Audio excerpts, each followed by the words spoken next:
Hello, I'm Julian VanDrunen. And I'm Casey Whisler. Welcome to TalkNado. Here on the show today, we have a representative from CatNap, Don Hill, here to tell us about a cat he has up for adoption, and Miss Musil, the coach of the Special Olympics team, here to tell us a little bit about that. Later on in the show, we'll have Miss Doyle, the director of the Orchesis show that is happening tonight here at RB, as well as RB at the Movies, where we show you some trailers of upcoming films and talk about them. But first, we have Miss Rajic. Miss Rajic, how you doing? Good, how are you guys? Thanks for coming, Miss Rajic. So what brings you here today? So I wanted to talk to you guys a little bit about a disease called Epidermolysis bullosa. And it's a disease that causes blistering of the skin. It's something that's a genetic disease. So a child has to inherit two recessive alleles from both of their parents. And it's a disease that causes like blistering of the skin. It causes peeling of the skin. So any friction to the skin would cause blistering. It can also cause internal blistering. And so these children have a really difficult time just crawling, walking, doing anything, and they're constantly wrapped up in bandages. So does it only occur in children of young ages, or does it like progress to adulthood? Well, so it's something, once you're born with it, it's something that you have your entire life. And there's no treatment for it, and it's very rare. It's a very rare disease. I think 1 in every 20,000 children have it, and not a lot of people are aware of this disease, so it's very hard to get money and funding to do research for a cure for the disease. And it's something that it's very expensive for parents to take care of their children because they have to, supply medication, supply Band-Aids, supply all of these things, and with insurance and everything else, sometimes insurance doesn't cover it. So it's really, really difficult for families with these children, and there are different levels of severities for the disease. Sometimes children don't live past age like 1. Sometimes they don't live up to 18 years because this disease causes, havoc on the system. And sometimes it's internal, sometimes it's just external, but it's something that families have a really, really hard time with, and so do the kids. I've seen images of children where their nails have fallen off, their toenails have fallen off. Sometimes their hands fuse together because constantly the peeling of the skin. I mean, we're talking about kids not being able to ride a bicycle, not being able to, crawl, just do simple things that we take for granted. They can't do that because what this disease causes, we have a protein, this collagen 7, that binds our skin layers, and that's why our skin is nice and thick and a protective coating for us. However, these children are born without that protein, and so that's what causes that problem. That's what causes the skin not being able to bind. So it just kind of tears off. And I personally have a friend whose daughter was born with the disease. That's how I found out about the condition. So we're trying to spread awareness, and that's why I'm here today. We want to kind of spread awareness. We want to teach people about the disease, so hopefully which will lead to more funding and research for a cure for the disease. Yeah. Because right now there is no cure available. Do you know if there are any organizations in place for raising awareness of this disease? Eddie Vedder of Pearl Jam, he does some fundraising. He's really out there speaking about it, getting people to be a little bit more aware of it. But there are some organizations, but they're very small just because of how rare the disease is. There is, however, new research that's being done with stem cell research at University of Minnesota, which is where my friend's daughter was a patient. And so what they do is they take bone marrow from a donor and they do a bone marrow transplant. And first what they have to do to these children, they treat them with chemotherapy to kind of get rid of the cells, the bad cells that are not producing the collagen. And so then they do the transplant, and the stem cells, the good stem cells, now produce good skin cells that produce that collagen. And while it's not a cure, it does increase, the lifespan, and it does allow these kids to have a better life quality because at least they have now this some production of these normal cells. Definitely. And how do you think people at home could offer their help and services? What do you think they could do? I think if you go on the internet and you look up different organizations that in different states there are different places, and you can go and you can definitely look up organizations that are close to your area where you can donate money to those families or to research to fund the research, and just kind of spreading the word out there, being more aware of, just letting people know about it so people are more aware of it, because the more people that know, the more people that can help. Well, thank you so much for coming on today. I hope we can raise awareness for this. Thank you guys. It's been great having you. All right, we're going to have to go to a quick commercial break. We'll be right back after these messages.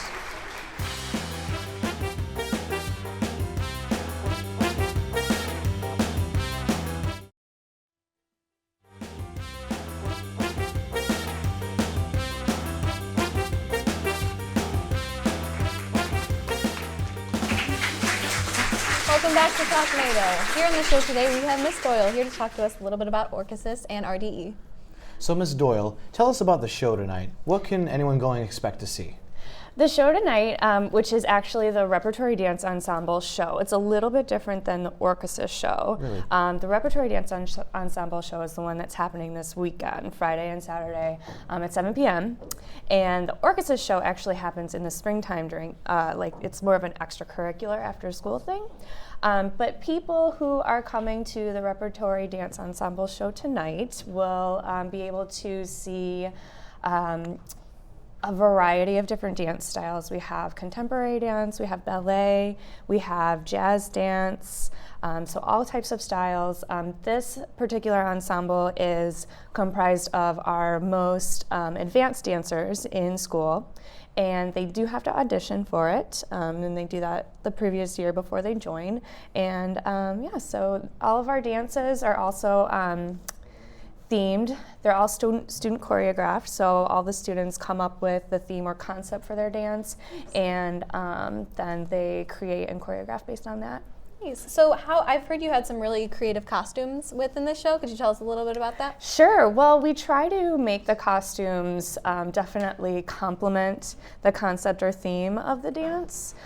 So based on that, sometimes we'll have more of a ballet kind of costume that's very form-fitting or flowy. Sometimes we'll have regular street clothes. And sometimes we'll have, we have a particular dance that is using some old vintage dresses. And you'll kind of notice once you see the dances that they all really complement the concept really so well. they all fit like the themes of the dances. That's cool. Yeah. And what are some of these dance themes that we're going to see? We have some themes. I think one is about kind of the emotional path that someone as a high school student goes through. And that was kind of their inspiration. Another is kind of like the feeling that you get when you have been kind of working and doing your homework all the time. You're really tired, but you know you still have work to do. Another is about kind of the clash between good and evil. And there's one really exciting one. It's a jazz dance, and it's just really, really intense, kind of like wild, almost like creature animalistic. It's really neat. Yeah. Nice. So you have some strong dancers, you said, in your ensemble. When we say strong dancers, what names come to mind? Names. Well, I think everybody has a different advantage. I think some are stronger with ballet, some are more strong with contemporary or modern dance, but everybody is really, really good dancers and have been dancing since they've been very little. Right. So could you tell us a little bit about your background in dancing? Like, how'd you get started? Sure. So I actually started dancing when I was about 5 years old at a studio nearby. My mom has also been a dance teacher her whole life. And then once I got to high school, I kind of knew I wanted to continue this and be able to do something after college that I knew that I loved. So I then went on to get my teaching certification in dance, and then afterwards I just knew that's where I wanted to go, so I just went after it. And what is your favorite style of dance, would you say? Well, it's definitely changed. When I was younger, when I was in high school, I was what we call a jazzerina, so loved the jazz dance. I also was a big tap dancer, but then as I got to college, I kind of transitioned over to the modern style of dance. And teaching and Orchesis. Now, is there any similarities, any common places between those two that you feel emotionally you can connect to? Which one you prefer, maybe?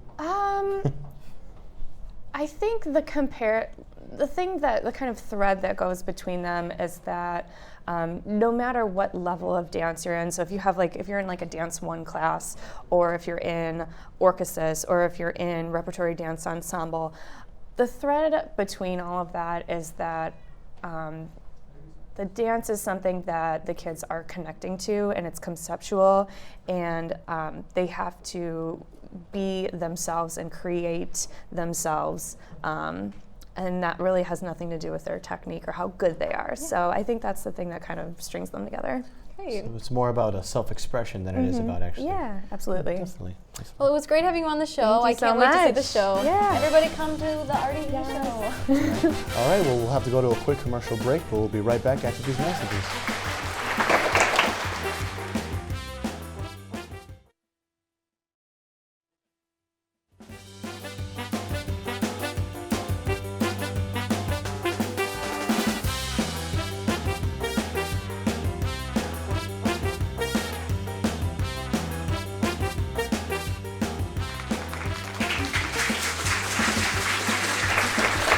Welcome back to TalkNado. Here we have Don Hill and MooMoo here to talk to us about CatNap from the Heart and MooMoo's story. How you doing? I'm doing great. Thanks.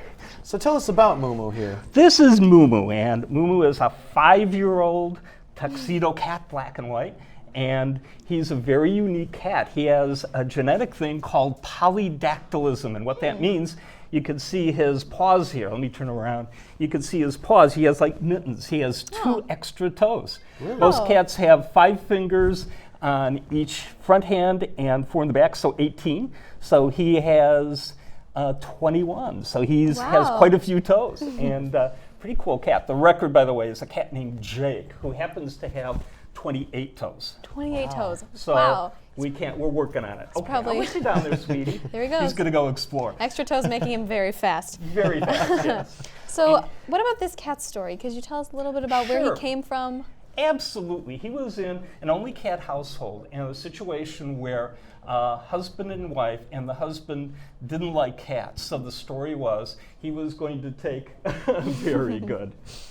Were you getting into trouble? Very good. He was going to just let MooMoo out the back door with the thought that cats just are fine on the outside. Well, in addition to having extra toes, he's declawed. That would be a very bad thing. So the wife brought him in to CatNap and explained the situation and said, we're going to find him an adopted home. Good. And he's just a sweetheart. He came in a little shy, and now you can tell he loves people. He loves the cameras. How old is he, do you think? He is 5 years old. And because we knew that from the owners that brought him in. And in human years, that's roughly about 35 years old. So he's middle-aged? He's Middle-aged, yes. So he's up for adoption, right? He's up for adoption. He's just a sweet cat. He loves all the other cats. He would work in a household with other cats, but also, as you can tell, it's kind of a lot of bright lights and stuff. You can tell he's a lap cat. He's very comfortable. He seems very excited to be here. Oh yeah, he's a gas. He's a lot of fun. And so for anyone interested, how does the adoption process work? Very simple. Is you come into CatNap, and what we do is we do a very simple form. It isn't 20 pages, like we're not adoption cops. And what happens is you fill out the form, and what we do is we just ask you questions. We don't interrogate you, but the main idea is we go and help you find the right family. So we're looking for, do you want a lap cat? Do you want a cat that is good with kids or whatever? And then we just have a session. Most people come back, think about it. Sometimes it's just an instant hit, and the people go home. And then we follow up and make sure that it's a success story.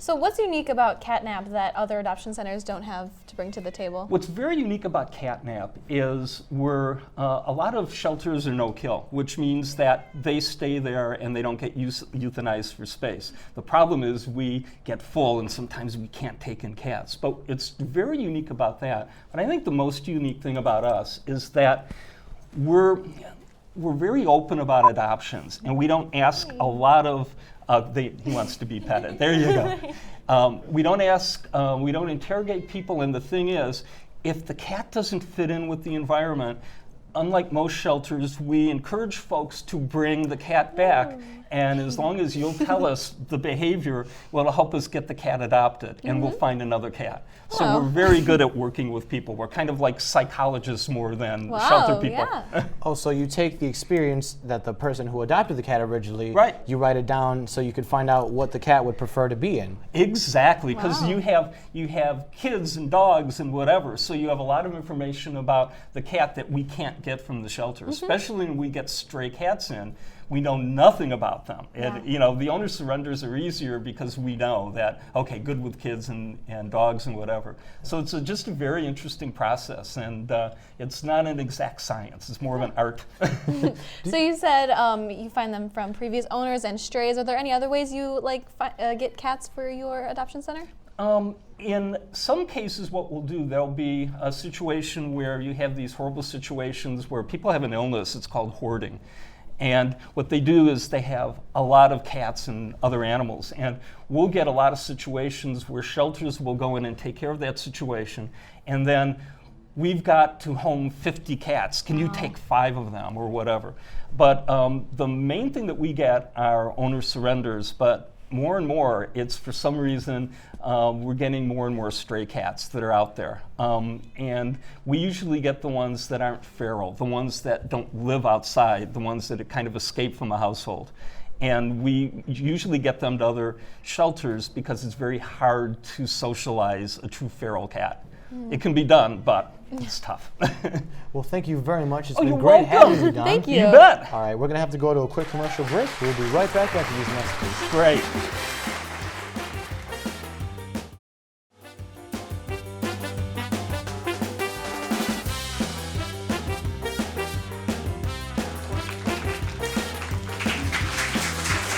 Hello and welcome back to TalkNado. Here we have Miss Musil today. Miss Musil, how are you doing? Great. How are you Musil. guys? Hi. So you're the coach for the Special Olympics. This is true. Could you tell us a little bit about the Special Sure. Olympics? First of all, I'm the co-coach. So there's another coach, Mr. Fields, which you might know from the Social Studies Department, is the other coach.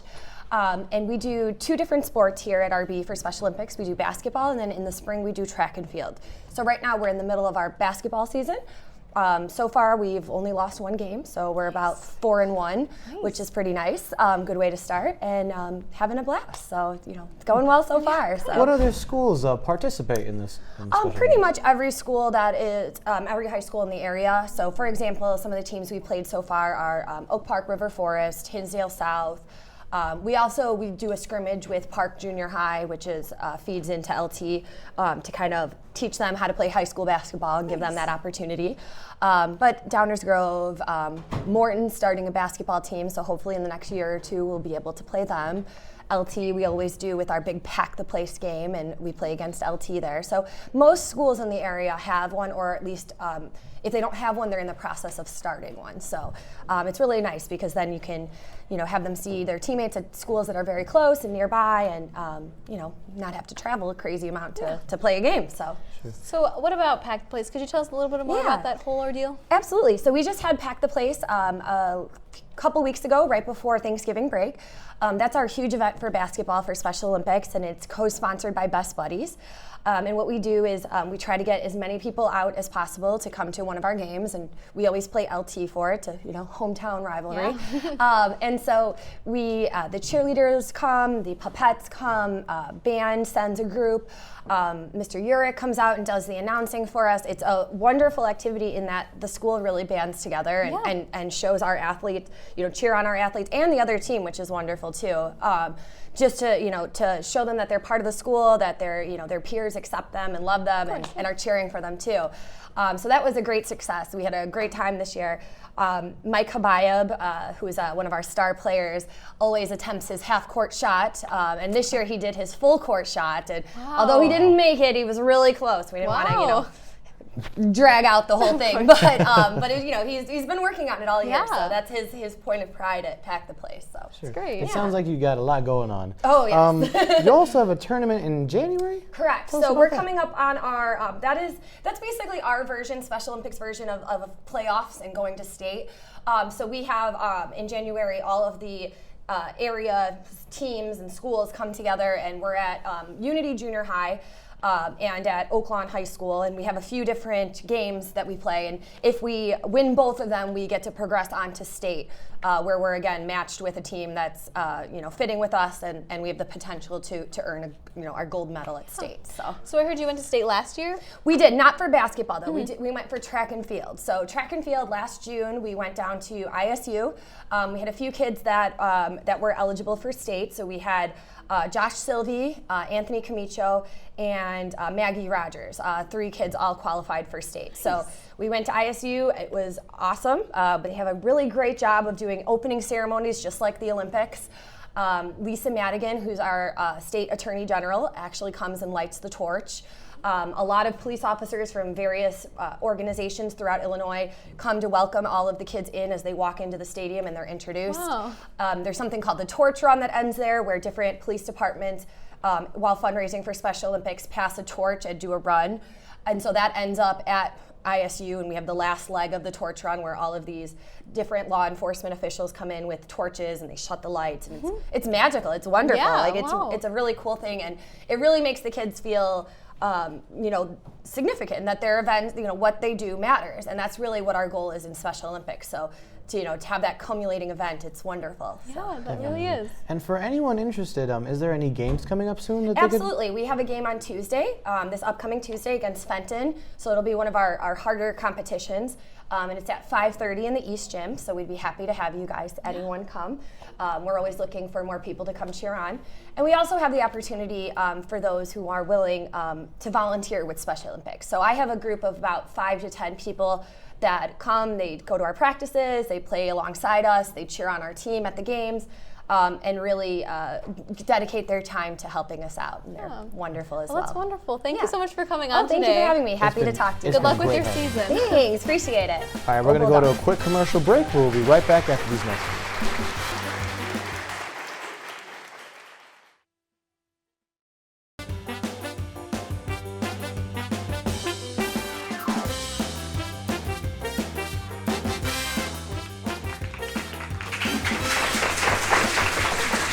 Hello and welcome back to TalkNado. It's time now for our movie segment, RB at the Movies. Our first movie we're going to show you today is the new Peanuts movie, based on Charles M. Schulz's comic, The Peanuts Gang. Let's take a look. Let's keep this thing moving. Time's a-wasting. Shoot it, Charlie Brown, shoot it! How about that, Charlie Brown? You're the star of the school now. This has gone on long enough. Jump the curtain! So when Charlie and the gang, they all get together. You have your old friends, Lucy and Snoopy. They all get into their shenanigans. A new girl comes to town, and Charlie develops a crush on her. Now, this movie is already out, and Rotten Tomatoes has rated it 86% out of 100%. So I'd say that's a pretty fair deal, and I would definitely check it out. The next movie we're going to be talking about today is Pixar's latest new film, The Good Dinosaur. Let's check it out. This Thanksgiving, when the asteroid that destroyed the dinosaurs misses, Earth won't know what hit it. Get ready for the wild.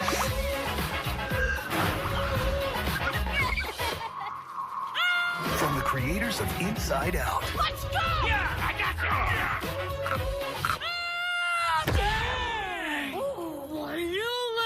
Disney Pixar's The Good Dinosaur, November 25th in 3D, rated PG. So this film features a good dinosaur named Aldo and all of his friends who were actually not wiped out 65 million years ago. When they were caught in a rainstorm, Aldo gets washed up and lost, but good fortune shines upon the gang when they find a new frightened dinosaur and spot a young boy who offers him help and friendship.